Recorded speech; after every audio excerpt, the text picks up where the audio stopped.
அனைவருக்கும் வணக்கம். சுப மாரிமுத்து திருப்பூர்லேருந்து இந்த பதிவு உங்களுக்காக.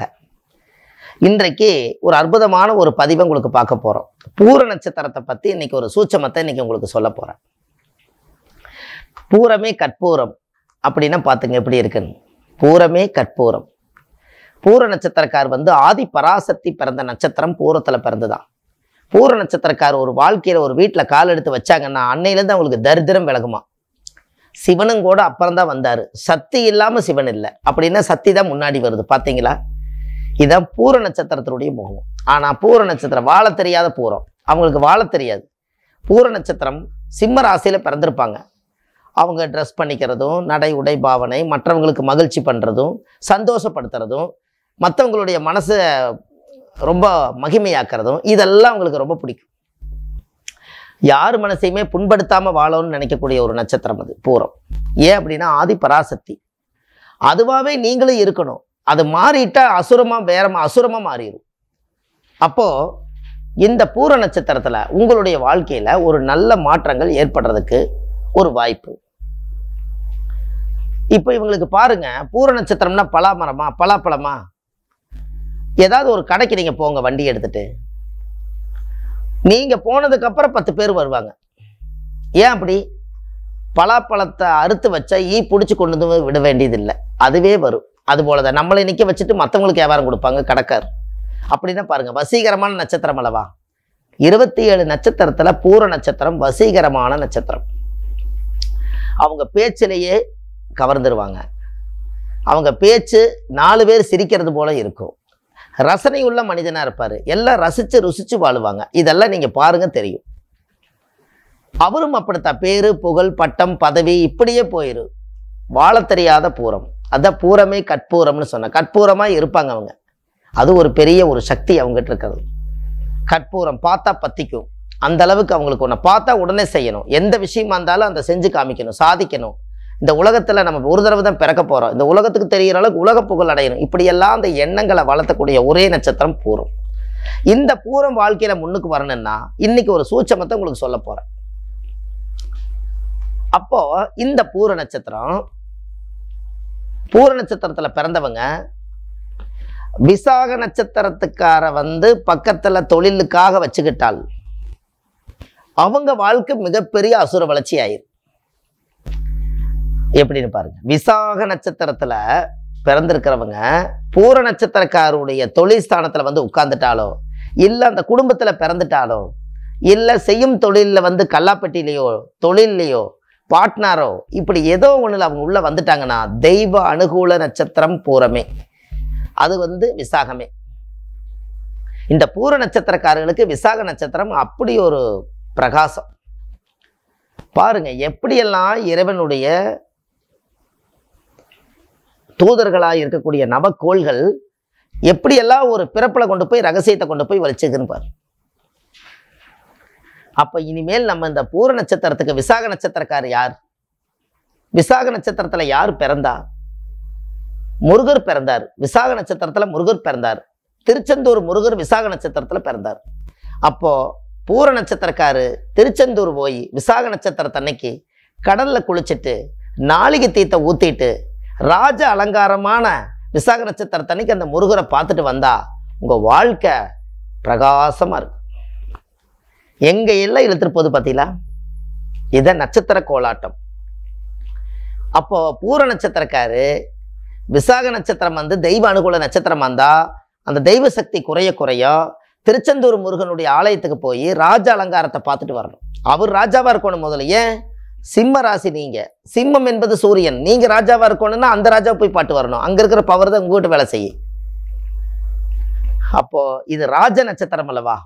விசாக நட்சத்திரம் எவ்வளவு ஒரு அற்புதமான நட்சத்திரம். உங்க வாழ்க்கையில தேட கிடைக்காத செல்வம். தெய்வ அனுகூலத்துல அவ்வளவு ஒரு பிரமாதமான ஒரு வாய்ப்பு இருக்கு. அப்போ இந்த விசாக நட்சத்திரம் ஒரு மனிதனை எவ்வளவு ஒரு பூர நட்சத்திரத்தை கட்டுப்படுத்தக்கூடிய ஒரே நட்சத்திரம் இது விசாகமே. உங்களுக்கு ஒன்று தெரியுமா? நம்ம வீட்டிலேயே கோபதாபத்தில் விசாக நட்சத்திரம் நம்ம ஏமாந்து ஏதோ ஒரு குறும்பு பண்ணாலோ ஏதோ பண்ணாலோ நம்ம போட்டு அடிச்சிருப்போம். அடிக்க என்னாங்கன்னா உங்கள் ஜாதகத்தில் இருக்கிற சக்தி குறைய ஆரம்பிச்சிடும். இன்னைக்கு இந்த சூட்சமத்தை நீங்கள் தெரிஞ்சிட்டிங்கன்னா வாயில் பேசுவீங்க, கை வேலை செய்யாது. தெரியாமல் நம்ம செய்வோம், சின்ன குழந்தையா இருந்தால் அடிச்சு போடுவோம். ஆனால் அது விசாகம் பிறந்து நம்மளை வளர்த்துருக்கு. நம்ம அந்த வேற பிடுங்கிட்டோம்னா என்ன ஆகிறது? அதுக்கு தான் பரிகாரத்தை கொடுத்தவங்களுக்கு. விசாக நட்சத்திரத்தன்னைக்கு திருச்செந்தூர் முருகரை போய் பார்த்துருவாங்க.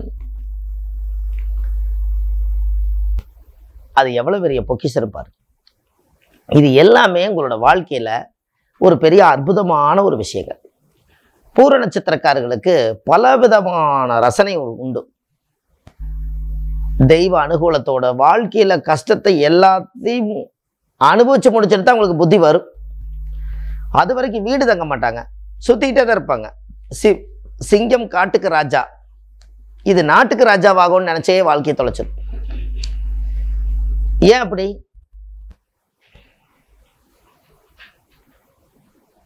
சிங்கம் என்னைக்குமே பூர நட்சத்திரம் தனியாத்தான் வாழும். ஃபேமிலி இருக்கும், குழந்தைகள் எல்லாம் இருப்பாங்க. ஆனால் ஏதோ ஒரு கான்செப்டை மைண்டில் வச்சுக்கிட்டு தனிமையாகவே இருந்து காலம் காலம் காலம் காலம்னு காலத்தை ஓட்டிகிட்டே போகும். இப்போ ஏதாவது ஒரு வழியில் ஒரு மனிதனுடைய வாழ்வாதாரம் ஒரு இடத்துல நிலையாக இருக்கணும் இல்லையா? பிறப்பு அப்படி வாங்கி வந்திருக்கிறப்போ அப்போ அது விசாக நட்சத்திரத்தை கண்டிப்பாக கெட்டியாக பிடிச்சிட்டா, நாமளே ஒரு தவறான பாதையில் போனாலும் கூட விசாக நட்சத்திரக்காரர் சொல் பேச்சு கேட்டாலோ, அவங்களோட ஐடியா கேட்டாலோ, அவங்களுக்கு கட்டுப்பட்டு இருந்தாலோ நம்ம தெய்வம் ஒன்று நமக்கு சொல்லி கொடுக்குது என்று பொருள். அப்போ இது ரொம்ப அருமையான விஷயம் இல்லைங்களா? கண்டிப்பாக இது ஒரு மாற்றத்தை கொடுக்கும். அப்போ உங்களுடைய வாழ்க்கையில நீங்க இனிமேல் எப்படி இருக்கணுங்கிறத முடிவு பண்ணுங்க. அப்போ தெய்வத்தினுடைய அனுகிரகம் இல்லாம ஒரு காரியம் நடக்குமா? உங்க ஜாதகத்துல பூர நட்சத்திரத்துல சிம்ம ராசியில ஒருவர் பிறந்து விட்டாலே அவருக்கு ஆடம்பரம் ரொம்ப பிடிக்கும். ட்ரெஸ்ஸு விதவிதமா மாற்றுவார், மேக்கப் போட்டுக்கிட்டே இருப்பார். பெண்ணாக இருந்தாலும் ஆணாக இருந்தாலும் நல்ல கலை நயத்தோடு இருப்பாங்க. இசை, நடனம், நாட்டியம், கலை, பரதம் எல்லாம் அவங்களுக்கு தெரியும்.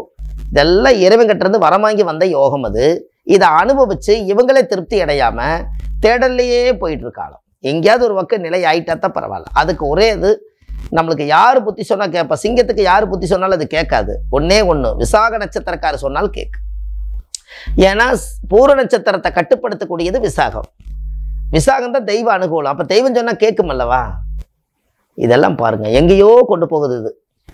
அதனால இந்த பூர நட்சத்திரம் சிம்மராசிக்கு, விசாக நட்சத்திரம் திருச்செந்தூர் முருகனுடைய ஆசீர்வாதத்தோடு கண்டிப்பாக நீங்கள் ஒரு தெய்வ அனுகூலமாக உங்கள் வாழ்க்கையில் ஒரு மிகப்பெரிய மாற்றத்துக்கு நீங்கள் வந்தே தீரணும்.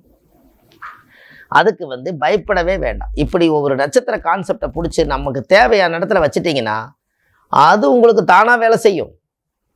பிரபஞ்சத்தில் நம்ம பிறக்கும்போது கிரகங்களுக்கு என்ன நீங்களே செயல்படுத்தி விடுறீங்க, நம்மளை சுற்றி விடுறோம்.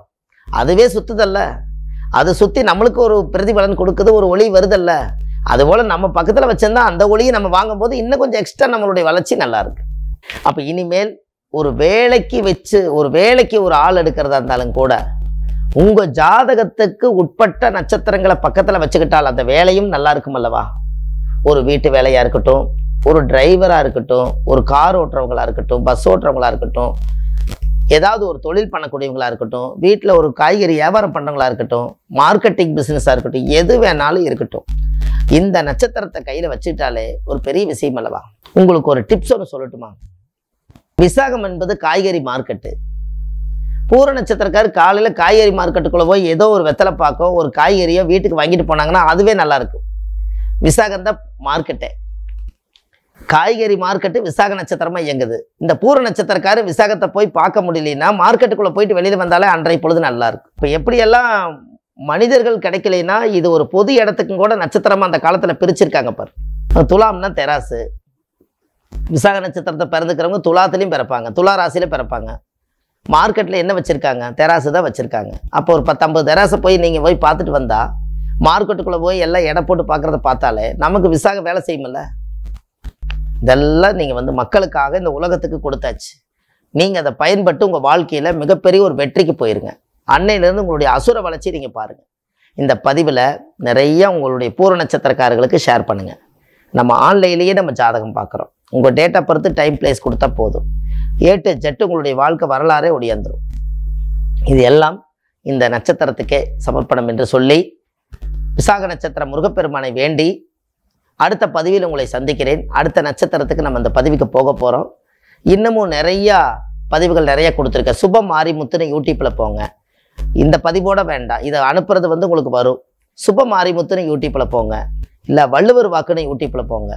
நிறைய பதிவுகள் கொடுத்துருக்கேன். அதெல்லாமே எளிமையான பரிகாரங்கள், உங்களுக்கு யூஸ்ஃபுல்லான பரிகாரம். இது எல்லாம் செய்து உங்களுடைய பரிகாரத்தை நீங்கள் அதிகாரமாக செய்து உங்களுடைய பலனை வெற்றி பெறுங்கள் என்று சொல்லி இந்த அடுத்த பதிவு நட்சத்திரத்தில் உங்களை சந்திக்க வருகிறேன். சுப மாரிமுத்து. நன்றி, வணக்கம்.